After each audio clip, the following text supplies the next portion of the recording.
tenzende tungamire mukati mezviedzo mananda andibata ndimwino dombo ndiwigende ndimwimo tungamire tenzende tungamire semana onyaradzwa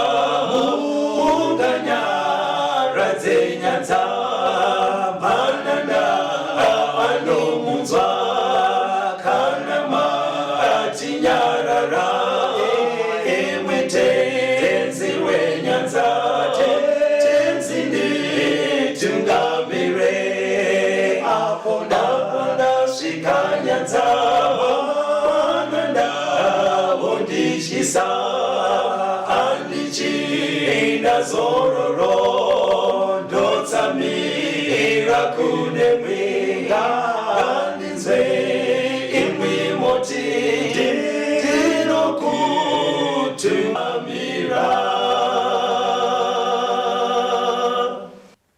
Kwaziwai vateereri, tinomuchingamidzai kuchirongwa The Second Coming of Christ chamunopiwa naPastor Gift Rwodzi vekuNorth Zimbabwe Conference of the Seventh-day Adventist Church pamwe chete naPastor Caston Betera vekuEast Zimbabwe Conference of the Seventh-day Adventist Church. Mustudio nhasi tina Proclaim Rwodzi ari kutiisira musign language. Mufundisi, kwazai vateereri mubva matitungamirira muhuri kuredio yanhasi. Vateereri tinokuchingamidzai. Chidzidzo chatinacho nhasi chinoti Jesu Mupirisita wedu mukuru, Jesus our high priest. Ndo chidzidzo chatiri kudzidza. Mufundisi, yes, toda kuti tikasike tapinda muchidzidzo ichi. Yes, toda kuti mutange nekuerengera vateereri kuna Exodus 25 verse ya 8 na 9. Exodus 25 verse ya 8 ne 9. Verse 8. Ngavandiitire nzvimbo tsvene kuti ndigare pakati pavo, sezvandakakuratidza zvose, iwo mufananidzo wetabhenekari nomufananidzo wenhumbi dzayo dzose, munofanira kuita saizvozvo. Ndimwari airayira Moses magadzirirwo enzvimbo tsvene aida kuti iitwe. Musakanganwe kavateereri kuti chaita kuti tisvike kunyaya idzi tiri kudzidza mubhuku raDaniel. Kuna Daniel 8 ndokwatakasangana Mwari achitaura zvenzvimbo tsvene. Saka tiri kudzoka kundima dzinogona kuita kuti tirerukirwe kunzwisa Mwari zvaanoda kuti tizive mazuva ekupedzisira. Saka akabva arayira Moses akati, ndivakirei nzvimbo tsvene ndigare pakati penyu. Paaiva arayira kudai, ari kubva ati utore mufananidzo wezvandichakuratidza mugomo. Saka Mwari sanctuary chaiyo iriko kudenga. Saka Moses akaendwa naye mugomo ndobva aratidzwa zviri sanctuary yekudenga, iye achinzi achigadzira mufananidzo wacho panyika. Makambotibatsira chidzidzo chakadaro. Saka sanctuary vateereri yakatozogadzirwa ikatobatsira vana vaIsraeri. Mufundisi vachativerengera kuna Acts chapter 7 verse 44. Mabasa chapter 7 verse 44. Madzibaba edu aive netebhenekeri yovuchapupu murenje, yakanga yakavakwa sezvaakarayira iye. Wakataura naMozisi achiti aiite nemufananidzo waakavona. Yes. Saka Moses mufundisi akabva azovaka, ndiye aive mutungamiri sanctuary. Panapa iri kunzi futi tabernacle, chinhu chimwe chete chiri kutaurwa ipapo. Saka yaitovapo. Maybe chatingade kuziva ndechekuti yainyanye kubatsirei. Okay. Zvizva yaida kunyanya kubatsira. Ndakanzwa payakanzi ivako. Makambo pachidzidzo chakadaro. In short, chii chaiitwa pasanctuary?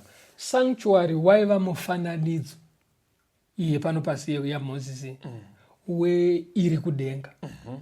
Musanctuary yekudenga mune basa rinoitwa naMwari imomo rekuponesa vanhu muzano reruponeso, rekuparadzanisa munhu nechitema, kuti chitema chibve pamunhu atendeuka auya kuna Mwari akareurura, chitema chake chinobviswa choiswa kure naye, kuti munhu adzokere muukama hwake naMwari sezvazvaive chitema chisati chapinda.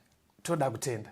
Saka zvinhu zvikuru zvaiitika pasanctuary vateereri paive nechekuita nechipiriso, pobva paita mupirisita newe mutadzi arida kugadzirwa nyaya dzako. But kuna mapisarema bhaibheri rine mamwe matsananguriro arinoita kuita kunge riri kupa samari yekuti chii chaizvo chainyatsoitika pasanctuary. Mufundisi, ndoda kuti vativerengere pana Psalms 77 verse 13. Mapisarema 77 verse ndeya 13. Nzira yenyu Mwari iri panzvimbo tsvene, ndianiko Mwari mukuru wakafanana naiye Mwari? Saka pari kunzi tichida kunyatsa kuziva mashandiro anoita Mwari, tichida kunyatsoziva God's ways, kuti anodhila sei nesu, anodhila sei nechitema. Hanzi nyaya idzi pastor dzinogadziriswa pasanctuary. Ora sapari kunzi nzira yenyu Mwari iri panzvimbo tsvene, kuti inzira yeruponeso. Inzira yeruponeso. Right. Saka zvazviri kunoburitsa mufundisi nemateereri, zviri kunoburitsa kuti sanctuary nezvaiitwapo yenge iri nzira yaMwari yekufanoratidza nzira yeruponeso, kuti runoitwa sei kuti tipone. Saka zvese zvaiitika pasanctuary zvaive kufanonongedzera nzira kana kuti zano reruponeso kuti vanhu vanoponeswa sei. Okay.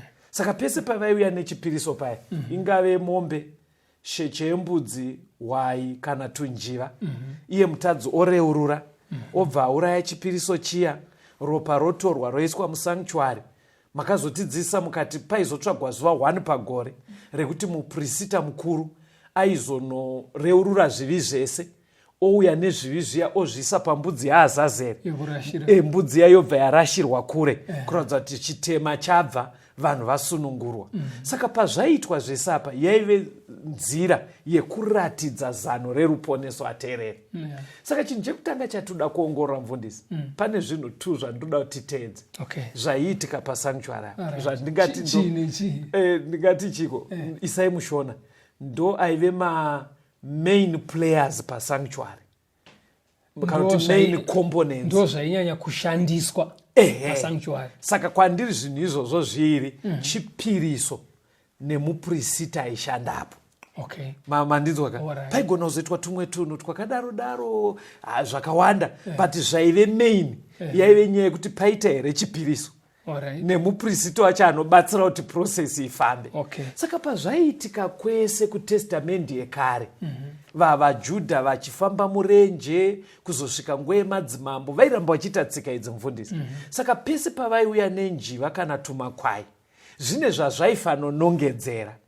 Iri raive drama, but Mwari achida kuti kana nguva yazokwana zvibva zvajweka chaizvo zvichinzwisisika, because apa aivabatsira nemufananidzo achivabatsira nemufananidzo, but pane nguva yazvakazosvika yekuti Mwari aida kuti vachiona kuti mifananidzo iya yazadziswa manje.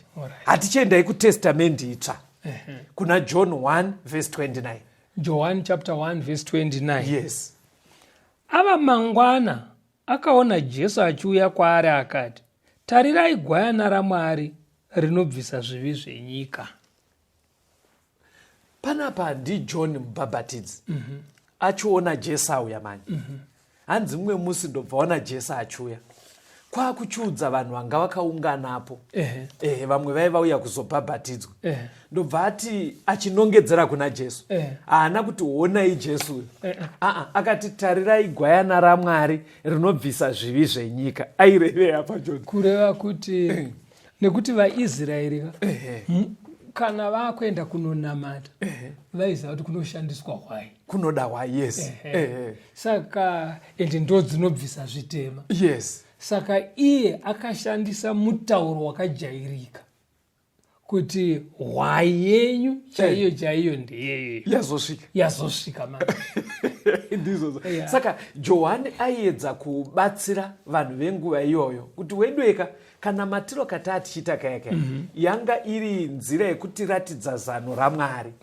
Paya patinoenda nehwai tonoiuraya tareurura, zvanga zvichimirirwa nemakwai esaya, murume wacho ndeuyu, ndio hwai yacho chaiyo hwai yacho chaiyo yachiuya. Saka zvinoita kunge zvinonzi kana taa kuNew Testament mufundisi kunenge kungodudzira zvaifanoitwa nemufananidzo kutestamendi yekare. Hani mazvona. Saka muri kuona here dambudziko riripo mufundisi rekuti ukatanga kungoswedzidza testamendi itsva asi usingadi zvetestamendi yekare unorasika. Unotangira nyaya padumbu. Because parutongonzoona igwayana raMwari kutangira nyaya pakati. Kuti waichi. Because angagonziwa iye. Handiri mazvona. Saka vhesi riri kutofungira kuti isusu vatendi tinoshandisa bhaibheri rese ndokuti nyaya idzi dzijeke. Saka wai yacho yasvika vanhu vakaramba vachinamata nekuti yenge isati yafa kapa vachiti havo zvibayiro zviya, asi Johani anga akuda kutofaniradzidzisa kuti pamuri kuenda nenjiva muchienda nemakwai, wai yacho chaiyo chaiyo yatoo pakati pedu inomiririrwa nezvipiriso izvozvo. Saka pavakaramba vachiita izvi, pfungwa yanga yaana Mwari ndeyekuti ngavachiita vachibvisa pfungwa pazvipiriso izvi zvemhuka, vachiuyisa pfungwa iyoyo pana Jesu aimirirwa nezvipiriso, kureva kuti ngavachiita siriasi neprosesi yacho zvichiratidza kuti vaakunzwisa zvazvaireva. But hazvina kudaro manje kuvaJudha venguva iyi. Verengai kuna Mateo 21 verse 12 na 13. Mateo 21 verse ya 12 neverse 13. Zvino Jesu akapinda mutemberi, akabudisa vose vaitengesa navaitenga mutemberi, akauyisa matafura avaitsinhanisa mari nezvigaro zvavaitengesa njiva.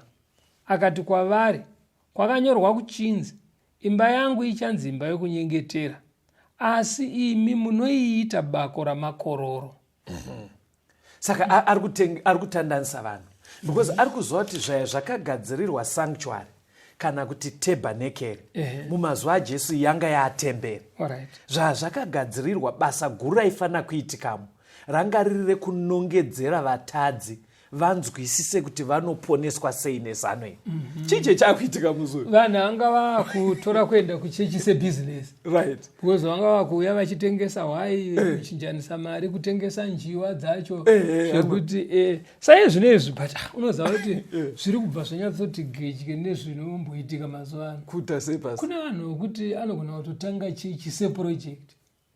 Kamuchiti project mukurei yekuitisa, handiti vamwe vanoti kana wauda kuita mari unzwe tiri kuita zvekuchengeta huku, tiri kuri entrepreneurship tiri kuita zvemagadheni.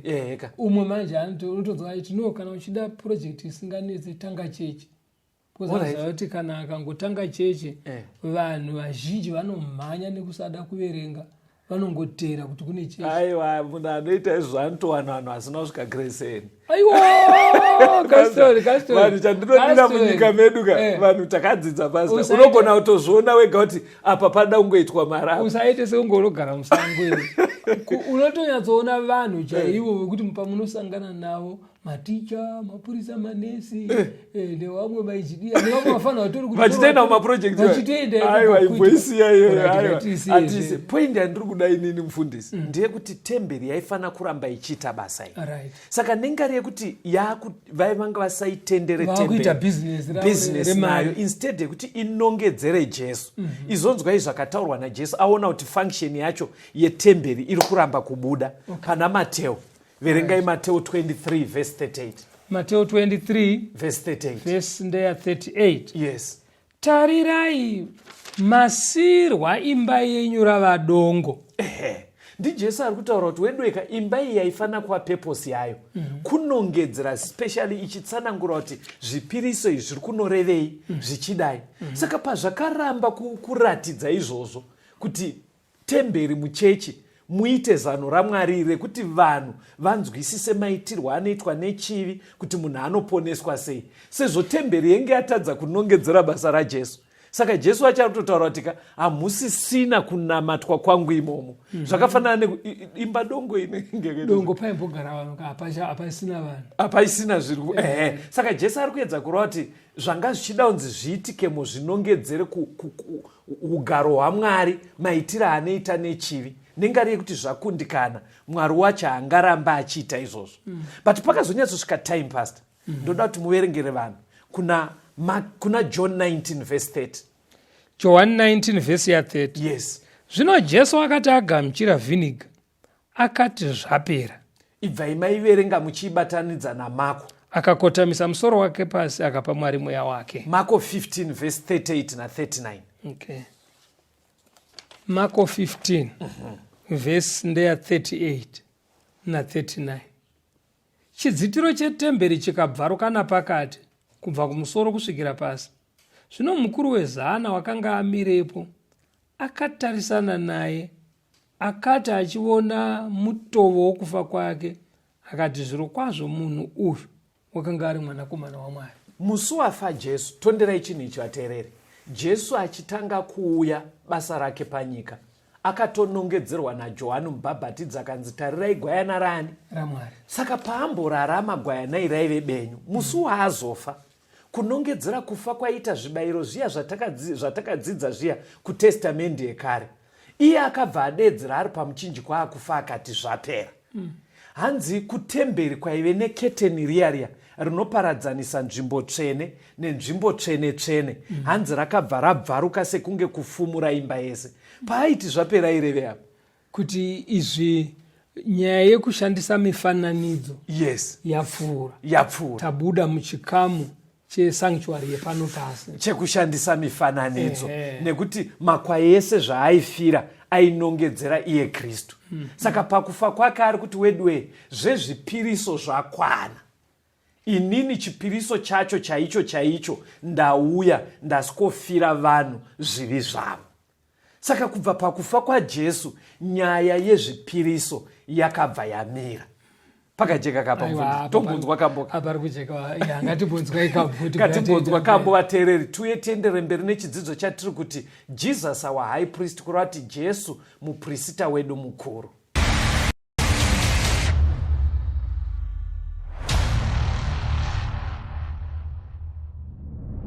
Imarakamone moyo wangu makazara mone uipi kucheka kwazadzwa mumoyo mangu imarakabviswa mumoyo nzira yepakavari wakafamba kuifambira inini wakaifamba wakandifira kusundungura ini kushane chitema ndakafugama Jesu akandiregerera akanzwa kuchema kwemoyo wangu chifara iwe ndakutenga nzira yepakavari wakafamba kuifambira inini wakaifamba wakandifira kusundungura ini rudo rukuru akandiratidza kusiya denga kundifira nzira inorema akaifamba ndiri kuna shenarinishe nzira yepakavari wakafamba kuifambira inini wakaifamba wakandifira kusundungura ini.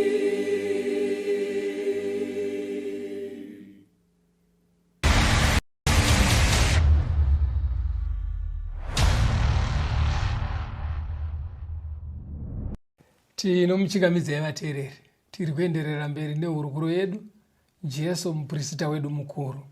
Mufundisi, tinoda kuenderera mberi nechidzidzo ichi. Saka taona kuti kuuya kwakaita Jesu ndiye akabva aswedera gwayana redu kana kuti chipiriso chezvivi zvevanhu.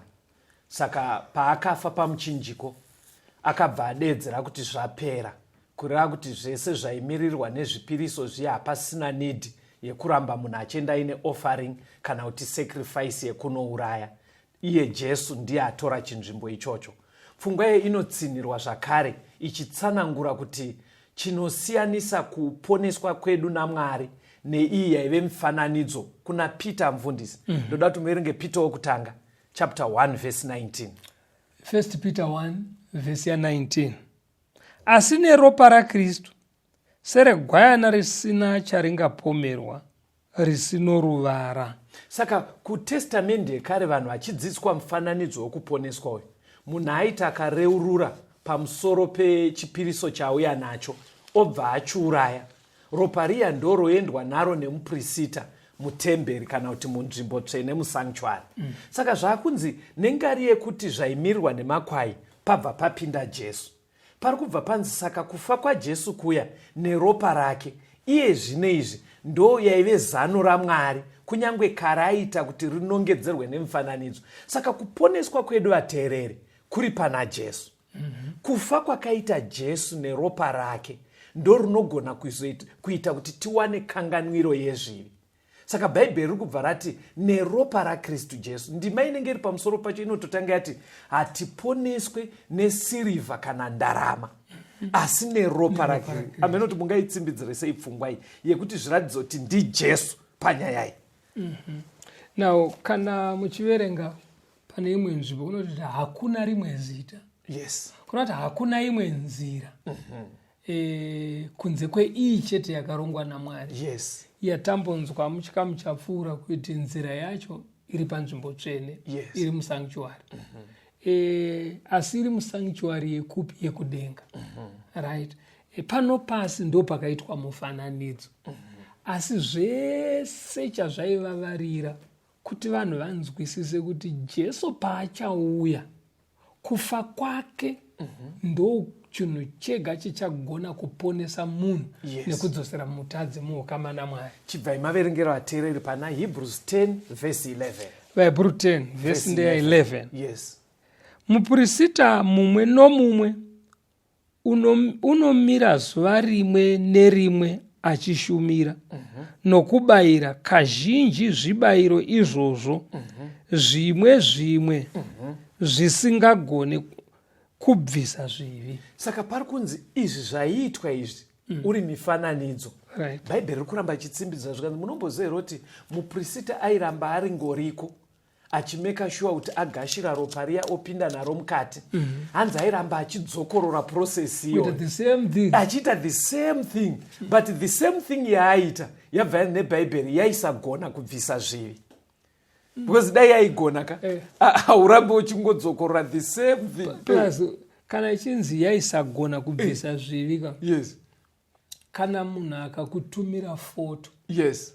Unogona kuidzokorora kuiona asi haizoinzane nemuridzi wacho chaiye. Saka izvi yaive mifananidzo. Right.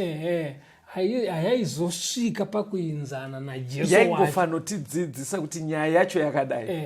Because iyo snipe haingafanane nekuti une mukomana wako kana musikana wako afanira kutumira snipe. Snipe iya zveshuwa unogona kugara uchiiona ukadai womboitora. But kana mukomana wacho kana kuti musikana wacho azoya pastor ka unobva waona zveshuwa snipe ka aingachiye yaive nebasa rayo, yaive nenzvimbo yayo kwenguva iyoyo. Right. But kana apa pazodai so. Saka zvinhu zvaive nenguva yazvo. But pakauya Kristu akatifira hakusisina imwe nzira yatinogona kuponeswa nayo. Saka pastor ndambotaura nechirungu ndikati kusanctuary tichitarisa kutestamende yekare kwaive ne2 main components. Ndati sacrifice yacho ndochi neshona chipiriso chacho na priest aizoita kuti ropa onorererera. Right. Saka kana sacrifice makwai acho akazadziswa muna Jesu pakufa pamuchinjiko. Right. Tauda kuti tichiona pemupirisita. Alright. Saka chidzidzo chiri kuti Jesu mupirisita wedu mukuru. Alright. Ani mukupadzwisa mafambiro atikuita kuti vateerere zvinotaurwa namufundisi ndezvekudai pasanctuary pano pasi unonzi waiva mufananidzo. Yes. Zvipiriso zvaive mufananidzo zvichifananidzira Kristu. Yes. Aizosvikofa paKalvari. Yes. Ndiyo waichaiyo sekutaura kwaJoni. Vapirisitawo vevanhu vaishanda musanctuary vaive mufananidzo. vaine zvavaifananidzira yes ndo zvataakuda kunzi tione kuitira kuti nyaya yacho tiidudzire kwese ijeke zvakanaka. Toda kuti mufundisi vativerengere kuna Hebrews chapter 9 verse 8 na 9 nevhesi 11 na 12. Hebrews 9 verse 8 na 9. Yes. Mweya mutsvene achiratidza chunichi kuti nzira inoenda kunzvimbo tsvene yakanga isati yataridzwa, tabhenekeri yokutanga ichimire, wakanga uri mufananidzo wenguva ino, vanobayira nayo zvipo nezvibayiro zvisingagone kukwanisa pahana yake iye unoshumira. Verse 11. Asi Kristu akati asvika, ari mupirisita mukuru wezvinhu zvakanaka zvinozouya, akapinda napatebhenekeri yakapfuura pakukura napakukwana, isina kuitwa namavoko, ndiko kuti isati iri yokusikwa kuno. Haana kupinda neropa rembudzi kana remhuru, asi neropa rake chairo, kamwe chete zvikapera panzvimbo tsvene, akatiwanira rudzikiniro rusingaperi. Saka mukudzidzisa kwebhaibheri, bhaibheri riri kuti Kristu afa, riri kubva ratoti futi akabva azoita mupirisita mukuru. Iva pastor, ndoda kuti pavateereri vedu asarasikana. Kristu ndiye akaita gwayana, ndobva afa. But bhaibheri rakuti futi nekuuya kwaakaita, iye hanzi akatopinda kudenga, ndobva anoita mupirisita mukuru. Hanzi haana kuchipinda neropa rembudzi kana remakwayana. Pfungwa iri kutsanangurwa pavateereri ndeyekuti paya patakadzidza kuti mutadzi akareurura pamusoro pehwai oiuraya, mupirisita kutestamende yekare aibva atora ropa riya obva apinda naro mukati onorisatsa panyanga dzeatari. Handitika ndo process yaari kuita. But kuno kuvahebheru manje yakutika iye Kristu haana kupinda neropa riya raichingidzirwa kupinda naro mukati, akapinda nerake chairo kusanctuary yekudenga. Pajekesere vateereri. Zviri kungotaurwa ndezvekuti yes. Jesu achiuya, zvese zvaiitika pasanctuary zvainongedzera, zvaifananidzira chaizvo chaizvo zvinoitwa kudenga.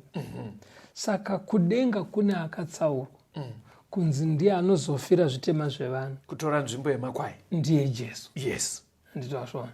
Saka afa haana kufa nekusingaperi.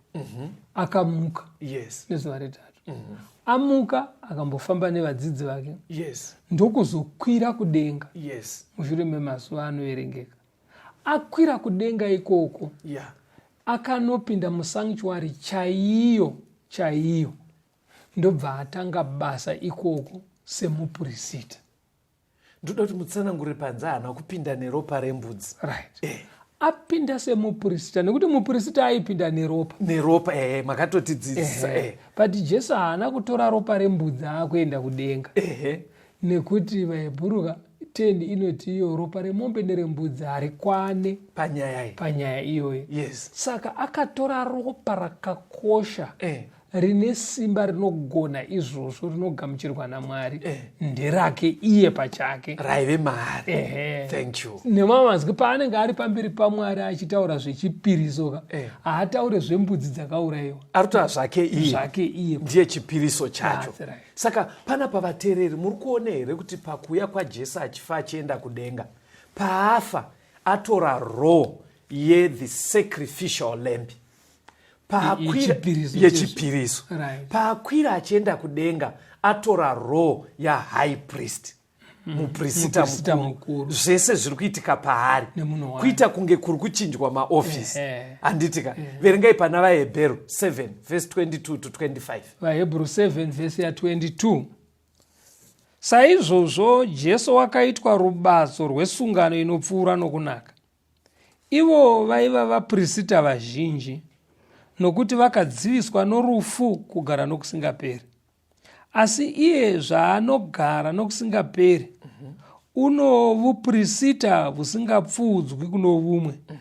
Naizvozvo une simba rokuponesa kwazvo avo vanoswedera kuna Mwari naye, zvaanorarama nokusingaperi kuti avareverere. Saka panapa bhaibheri riri kubva rangoramba richiwedzera kuti upirisita hwaJesu hahusi hwekuti titarisire kuti achazobva pajuti. wepanyika uya vaipota vachipanana majuti ekuenda kusanctuary ende waisararama nekusingapereka muprista aigona kufa aifa saka hanzi manje hwake manje hwakatonyanya kutinakira kuti hauzwe kuti ari kumbobva pajuti ende hwakanyanya kutinakira pakuti iye anorarama nekusingaperi, anoramba aripo achinyatsoita zvekuti unonyatsoona kuti zveshwa uya wanga uri mufananidzo. Iyi ndo process yakatinakira. Ndoda kuti mubva maverengero vateereri pana Hebrews 9 verse 23 na 24 mozotaura zvamunoda kutaura. Hebrew 9 verse 23 na 24. Naizvozvo mifananidzo yezviri kudenga yaifanira kuti inatswe nezvibayiro izvi, asi zvinhu zvokudenga zvimene kuti zvinatswe nezvibayiro zvinopfuura izvi nokunaka. Verse 24. Nokuti Kristu haana kupinda panzvimbo tsvene yakaitwa namavoko inofananidza iyo iri chaiyo, asi wakapinda kudenga kumene kuti zvino azviise pamberi paMwari nokuda kwedu. Right. Saka iri kuramba ichitsanangura kuti pastor since masanctuary iriko chaiyo inozikanwa naMwari inogara Mwari ndeyekudenga yepano yaive mufananidzo. Saka pamufananidzo pobva pashandiswa makwai ndo pari kunzi hazvizoitawo Wedu kuti chaiyo yekudenga inzi basa remo riitwe nemakwai neropa rembudzi. Aiwa iyi yanakawo kai ndekunogara Mwari chaiko. Kune kwakuda zvinhu zviri nani zvinopfuura nekunaka kureva kuti iye Kristu pachake ndiye anenge akuita basa iroro. Saka nekumwe kutaura vateereri tiri kutoti iye zvino kusanctuary chaiyo yekudenga Jesu ndiye mupirisita wedu. Nemamanzwi ndiye anotimiririra. Yes. Pamabasa ese ane chekuita nekuponeswa kwevanhu. Jesu ndiye akamira panzvimbo pakati paMwari Baba nesu. Right. Saka zano racho riri kuti ari panyika anga atonongedzerwa kuti igwai but ranga risati rafa. PaKalvari gwai riya ndobva raurayiwa, ndobva atora chinzvimbo chechipiriso. Achimuka achienda kudenga neropa rake chairo ndobva abva anotora role yehigh priest chinzvimbo chaiitwa nemupirisita. Pari kujeka ka. Verengai vhesi rekupedzisira timbonzwa kambo. Hebrews 10 verse 11 na 12. Hebrew 10 verse 11. Mupirisita mumwe nomumwe unomira zuva rimwe nerimwe achishumira nokubayira kazhinji zvibayiro izvozvo zvimwe zvisingagone kubvisa zvivi. Asi iye wakati abayira chibayiro chimwe chete pamusoro pezvivi, akagara nokusingapere kurudyi rwaMwari. Saka Jesu ari kumusoro kudenga musanctuary chaiyo vanhu vaMwari ndiye amupirisita wedu mukuru mushure mekunge iye ambova futi chibayiro kana kuti chipiriso chedu paakafa paKalvari. Saka zvese zviri kunozara muna iye ari mumwe chete. Amboita chibayiro achimuka achienda kudenga ndobva abva atora role yekuva mupirisita wedu mukuru. Ndokumbira kuti timboramba takateerera tonzwa kambo tuye tienderere mberi nechidzidzo chedu.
nadzo. Sunungura, sunungura, sunungura ndibone. Ishe wangu ndinovimba nemwi. Ishe wangu ndinovimba nemwi. Musi wekuguma kweupenyu, zuva richadzima, mwedzi uchafa, makore achapetwa, nguva ichapera, tenzi ndoda kuva nemwi, muupenyu hwedenga. Ishe wangu ndinovimba nemwi. Ishe wangu ndinovimba nemwi. Ishe wangu ndinovimba nemwi.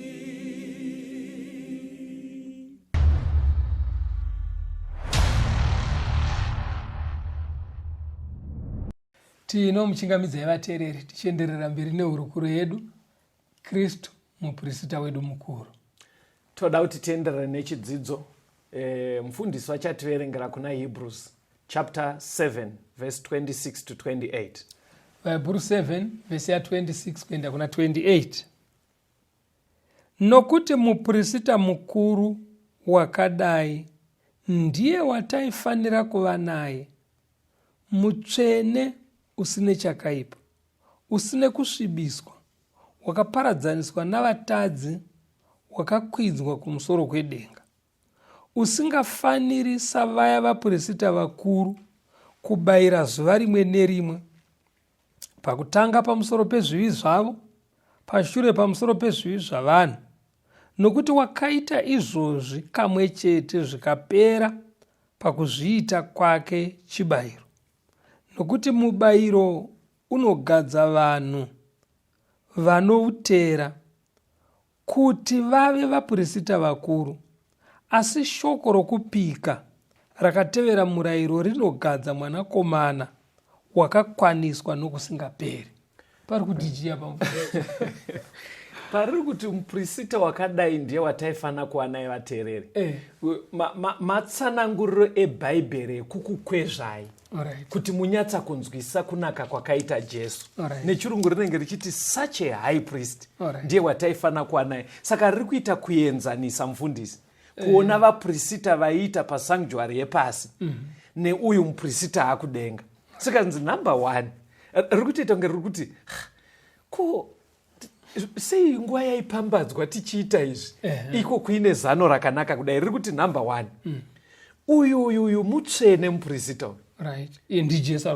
Ndijesu arutaurwa. 1 haana kusvibiswa ende haana chaangapomerwe. Nekuti vapirisita vaive panyika zvavaiita nenga rekuti vaive vanhu pasta. Waiti saka makambotiverengera dzimwe ndima dzekutoti iye aitombouyewo nechipiriso chake chekubayira iye, achitoti Mwari ndiregererei, achitotiwo ndiregererei. Saka muri kuona kuti nyaya yacho hatisi kuramba kuti yaishanda, nekuti Mwari aitoishandisa kuti tizive zano. But muri kuona here kuti kuenda kumunhu wauri kuti ndibatsiro ane same problem neyako pari kuratidza kuti anozokubatsirako. Saka zvikunzi but Jesu manje haana utere ende ane utsvene zvekuti iye haatanga abayira chibayiro chekuti ini ndidai, nekuti iye akararama akapedza upenyu panyika asina kutadza, haana kumbobvira akasvibiswa, haana zvitadzo zvaakaita. Yeti vaive vaprista vesanctuary yai vaigona kumbova vanhu vanotadza, vanotodawo chibayiro chavo kuti varegererwe. Saka bhaibheri riri kuramba richingokukwezvai vateereri kuti hamusi kuona here kuti pana Jesu nyaya dzedu dzanyatsa kunaka.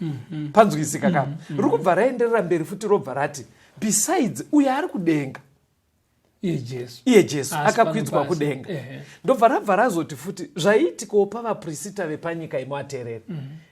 Udzai vateereri pasta, ndanani vaiitwa vaprista pasanctuary yepanyika? Vakanga vakatotsaurwa veimba yaAroni, vaRevhi. Ndokwaibva vaprista vari veimba yaAroni. Saka bhaibheri riri kuti manje panyika paigadzwa vaprista nengari yekuti unenge watongozvarirwa muimba yacho. Saka unobva watoita muprista.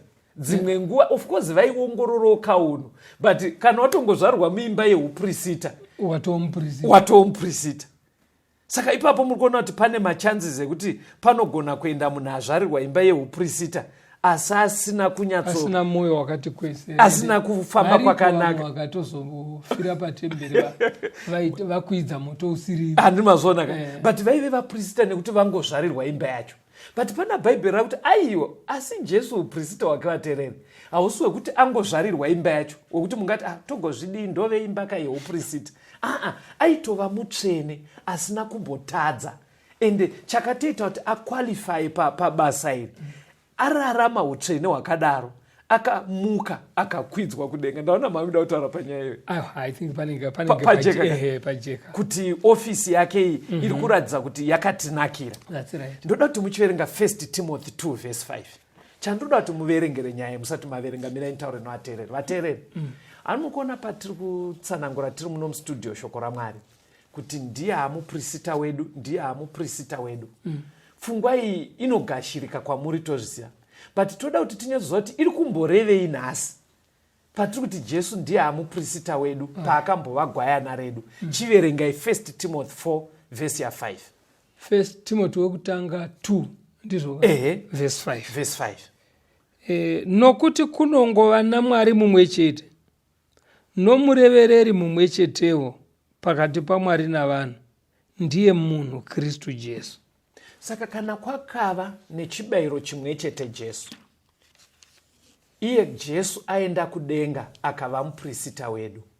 Bhaibheri riri kuti basa raiitwa nevaprista vesanctuary yepanyika, basa iroro rakabva rachinjawo rikatransfeka raakuitwa naJesu, ndiye aamuprista wedu.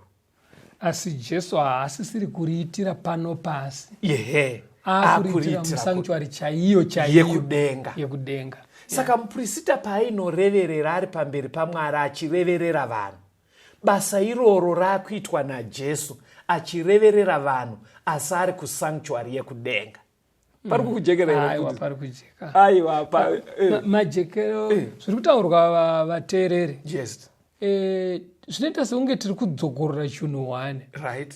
Asi vafana unonzwa vachiti dzokororo ine simba. Ndizvozvo pasi. Kudzokorora ukawo kuti kana taakuzodzokera kuna Daniel taakunotsvaga chakamufendesa chiya, zvinenge zvatijekera. Saka chiri kuda kunzi chijeke panapa ndechenzvimbo tsvene yaMwari. Munoitwa basa rekuponesa munhu. Basa iroro rinoitwa naMwari, haana kuripa zvisikwa. Asi kuti vanhu vadzidziswe, vanatsokubata. VaIsraeri sevanhu vakanga vatsaurirwa kudzidzisa vanhu panyika kuti kunoponeswa sei. Ndo vakanzi vachiita zvinhu izvi seunenge mutambo pavaizviita, asi vachiita zvinofananidzira basa riri kuitwa kudenga. Saka mukuronga kwaMwari akaronga kuti mutadzi zvaatadza kuti aponeswe achirega kufa, anofanira kutobhadharirwa mhosva yake. Yobhadharwa nani? Yobhadharwa nei? Ndo pakazvipira Jesu. Paanonzi Mwari akada nyika akapa mwanakomana wake, akapa Jesu. Jesu aiuya kuzoitei? Aiuya kuzofa panzvimbo pemutadzi. Apedza kufa panzvimbo pemutadzi, mutadzi wese anenge ati ini Jesu ndamuda zvangu inini, yes, anogashirwa. Jesu kuti alright, panzvimbo yezvitema zvako ndazvitora ini, ndini ndinoziva marasirwo azvo. yes, Iwewe ndakukusiyira kunaka kwangu, ndo kunofarirwa naBaba. Saka kana Mwari vakukuona, vanoona kunaka kwangu mauri. right, But zvapera, Jesu afa saizvozvo. Kufa kwake kunoda kusumwa pamberi paMwari, yes, noukuru hwaMwari.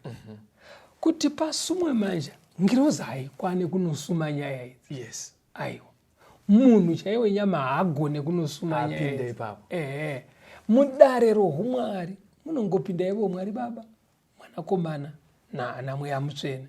Saka Mwanakomana ndiye akati apedza zvekuita segwai zvekufa izvo, yes, akuchienda futi iye ochinoti Baba, ndauya zviya zvamakandituma panyika ndakaita, ndakafira vanhu. Basa iroro rekuzvisuma iye achinongedzera ropa rake rakadeukira vanhu, ndo riri kunzi ari kuriita semupirisita. Pastor, ndoda kutendai. Saka zvazvinoreva nhasi pastor, zvinoreva kuti patinoita nyaya dzekunamata, ndoziva kuti mumachechi tinosiya madeedzero, kunoita mufundisi, kunogona kunzi bishop, kunogona kunzi muvhangeri kana kuti mupirisita. Basa iri ngavaite seizvozvo, but basa raitwa nevapirisita vemubhaibheri vaya, irororo harichaitwe nemunhu pajeka kapa. Hatisi kuti hakusina mupirisita, kudeedza kunogona kusiyana. Munhu anogona kudeedzwa kunzi mupirisita, asi function yake ngaachirega kutoredzera function yaiitwa nevapirisita vemubhaibheri, nekuti function iyo yakuitwa naJesu. Pakakujekerai kavateereri kuti hapasina kodzero yekuenda kumupirisita kana bishop kana pastor uchinoti vakusumire nyaya kuna Mwari, kana kuti uchinokonfesa zvivi zvako kwavari. Function yaiitwa nahigh priest uya wemubhaibheri, function iyoyo yapa naJesu. Kunyange iwo uchigona hako kudeedzwa kunzi, unogona kudeedzwa kunzi mupirisita, but hazvisisina kodzero manje yekuti uchipinda paofisi yaJesu iyi. Kune imwe nzvimbo takatogara, ndatodzwa mayonedza kaneo vanhu notarisa vaya nechimwana chavo chikomana, saka chakato pabirth certificate papa pakatonzi Kenel. Alright. Asi Kenel manje vakuruka vemasoja, but icho chinonzi Kenel. Saka kudaidzwa chete. Thank you Magona. Togona kwatine vanhu vatinototi mupirisita ngakungova kumudeedza chete. Imimi wapirisita kana varipo nemiwaparidzi mabhishopi vakadaro, kudeedzwa bedzi kwatinoitwa nevanhu, tisatore role yekumiririra vanhu kuti vauye vachitaura zvivi zvavo kwatiri, toita kunge ndisi tinozosuma kuna Mwari. Kunamatirana kuriko hongu, but iyi ofisi yaiitwa nemupirisita pastor haisisiri yevanhu, iofisi iri kuitwa naJesu. Saka muri kuto mufundisi munoziva muri kubudisa imwe fungwa. Nhasi unoyo unoziva kuti vanhu nekusanzwisisa zvinhu zvamuri kutsanangura izvo, vamwe anoenda kumupirisita wemunhu chaiye, urutanga kumuudza ndakaita chakati kubanire kwakati, ndakaita chakati kuseri kwegomo, ndakaita chakati kukadoma, achitaura kune mupirisita. Vamwewo kuna anonzi magedhe asiri ekupinda nemotikari. Hakuna kutaura kunyaya dzatakakura madzirika. Mukangoti magedhi chibva watsanangura. Musataure zvemagedhi. Pfungwa iriburitswa namufundisi ndeyekuti Mwari patiri kutodzidzisa nyaya zvakutoratidza kuti hachisi chinhu chinogashirika kwaari kuti ureurure zvivi zvako kumunhu wenyama. Newewo munhu wenyama hachisi chinhu chakajairika kuna Mwari kuti vanhu vareurure kwauri. Wese pakatozoita kuti munhu ataure kana kuti kumunhu adaro oti waregererwa. Yatoipa nyaya ndo yaofisi iri kuitwa nani? naJesu. Magedhi ari kutaurwa namufundisi zviriko kuzvinamato kwekuti unoenda munhu dzimwe nguva unopfugama, ariko anenge aitonzi magedhi vari kutonzwa nyaya iyi vana aziva semakuriro andakaita mato iziva panenge pachitaurwa nyaya dzacho. Inogona kusiyana matauriro, kune kumwe kwainogona kunzi kuyereswa, ndaida kunoyereswa, akayereswa, ndaenda kumagedhi zvikazodai. Pfungwa yekunge munhu achiri kuramba achiita basa raiitwa nemupirisita wesanctuary yepanyika, pfungwa iyoyeyo ikaramba ichiitwa nemunhu, kana kuti isusu vanhu tikaramba tichienda kumunhu iyeye tichiita kunge tiri kumupa basa raiitwa nemupirisita uye watadzidza wepanyika, tiri kukanganisa urongwa hwaMwari.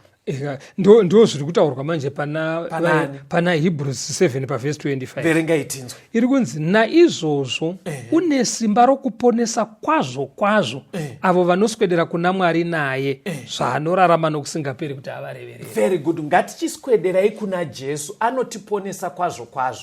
Pangave panyaya yezvivi nezvimwe zvatoda kureururwa. Nekumwe kutaura vateereri, ngatichidzorai pfungwa dzedu.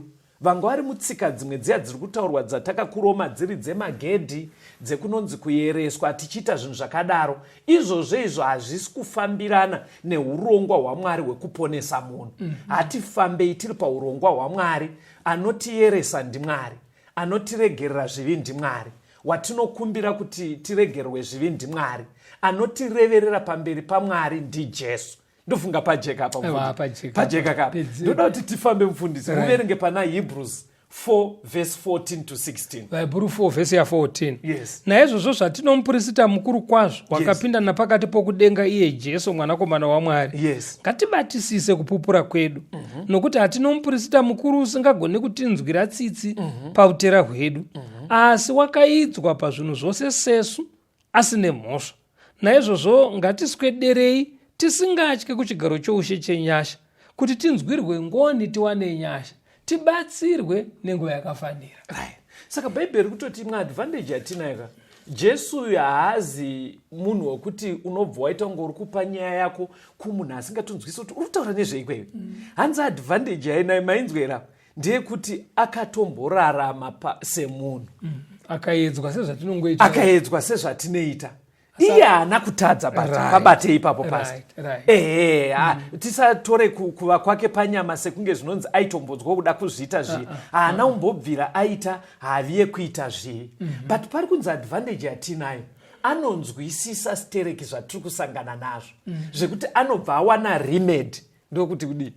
Anowana nzira yekuti sunungura. Exactly. Nekuti anenge achinzwisa chiri kutonetsa chacho. Ndoda kuti muverengeri vateereri vhesi rekupedzisira pastor. Hebrews 8 verse 1. Hebrew 8 verse ya 1. Yes. Zvino shoko guru pana izvozvo zvatataura nderekuti tino mupirisita mukuru wakadai wakagara kurudyi rwechigaro choushe choumambo kudenga. Shoko guru inzwai vateereri muchidzidzo ichi chatiri kuti Jesu mupirisita wedu mukuru. Hanzi shoko guru in summary yechidzidzo ichi chiri kuti pari zvino vateereri tine mupirisita mukuru ari musanctuary chaiyo yekudenga, ndiye Jesu Kristu. Kana tanzi tine mupirisita kudaro, ruri kutora kuti ofisi yese yeupirisita iri paari. Ndiye anotireverera, ndiye kwatinoenda tokonfesa zvivi zvedu. Ofisi iyoyo yakatransferwa isisiri kuvanhu, iri pana Jesu. Handei nezvivi zvedu kuna Jesu, tiwane kuponeswa.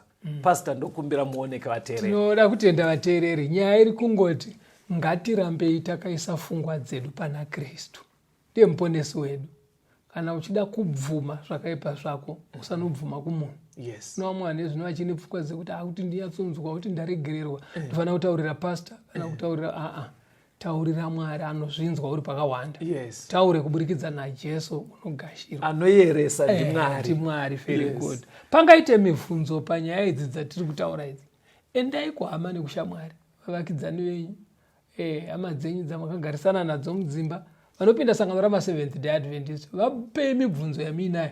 Ivo vanoziva kuti uyu mubvunzo uyu unoendeswa kupi kuti mubatsirwe.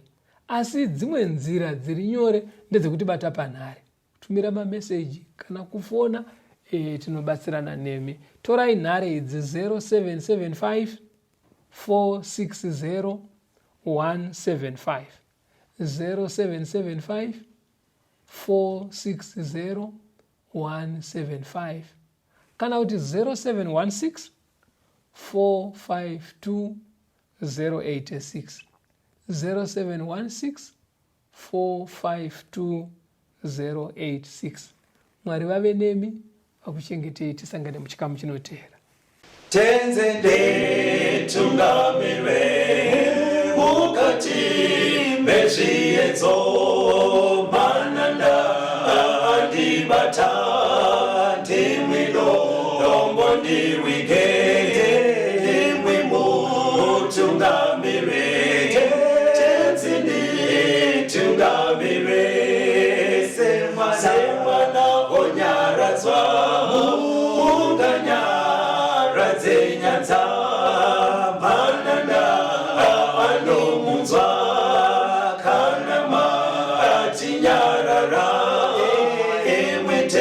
tenzi wenyanza tenzi nditungamire apo ndasvika nyanza mananda vondishisa andichienda zororo ndotsamira kune mwinga andinzwe